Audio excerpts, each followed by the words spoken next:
De volta com o Jornal Super News, agora para falar do tempo. A aguardada chuva já caiu em Belo Horizonte e aqui em Valadares, aguardada a partir de hoje. As temperaturas vão cair aqui na cidade para 32 graus, depois do forte calorão do fim de semana. Confirmando-se a previsão de chuvas, elas devem cair por toda a semana e o tempo deve permanecer nublado em grande parte dessa semana, com pancadas de chuva. No restante do país, institutos de meteorologia prevêem uma faixa de instabilidade que vai aqui da faixa sul da região sudeste ao centro-oeste brasileiro. E pancadas de chuvas também estão previstas no sul do país.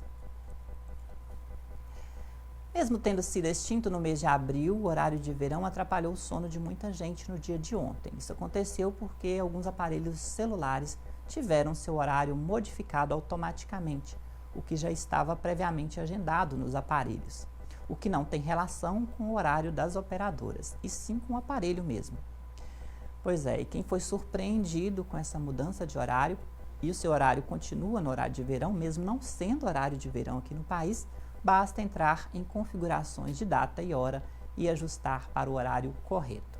O horário de verão foi extinto aqui no país desde abril por determinação do presidente Jair Bolsonaro, devido a estudos apontarem que a mudança de horário já não tinha mais a mesma eficiência na economia de energia nos últimos anos, tornando assim uma medida pouco útil. Por isso estamos sem horário de verão e se o seu relógio do celular foi alterado, modifique lá em configurações de data e hora. Bom, e o fim de semana foi de boas notícias para os times mineiros nos campeonatos. As informações com Luiz Gustavo.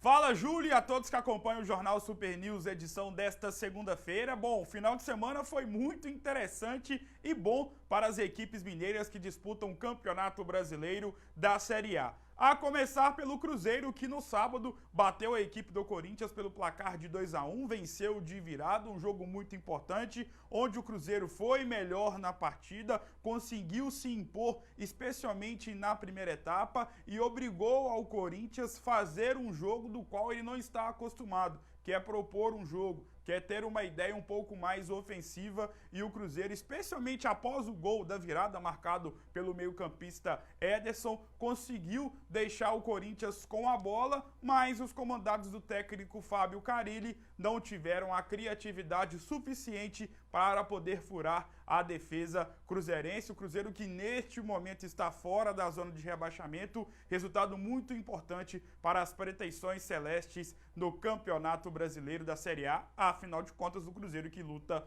contra o rebaixamento. Destaque mais uma vez para Ederson, que não só fez o gol da vitória, o gol da virada, mas jogou muito bem. E uma menção honrosa para o zagueiro Kaká, que entrou numa fria, substituindo o Dedé, e também para o Marquinhos Gabriel, ele que vem sendo tão criticado pela torcida do Cruzeiro e jogando aberto pela esquerda, foi muito importante para a vitória dos comandados do técnico Abel Braga. Do outro lado da lagoa, em Belo Horizonte, o Galo bateu facilmente a equipe do Santos pelo placar de 1-0. Luan abriu o placar logo no início da partida, no primeiro lance de jogo, e aí as coisas ficaram mais tranquilas para os comandados do técnico Wagner Mancini. O Santos, que não teve a sua ideia de jogo muito bem feita na partida e acabou sucumbindo, tomou 2-0 logo no início do jogo, logo no primeiro tempo. E aí as coisas ficaram numa situação um pouco mais confortável para o Atlético, que precisava mais do que nunca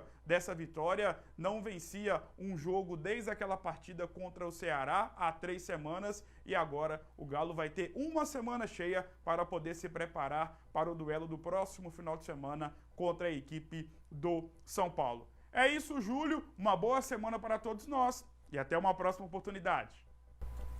Obrigado, Gustavo. Ficamos por aqui. Uma ótima semana para você.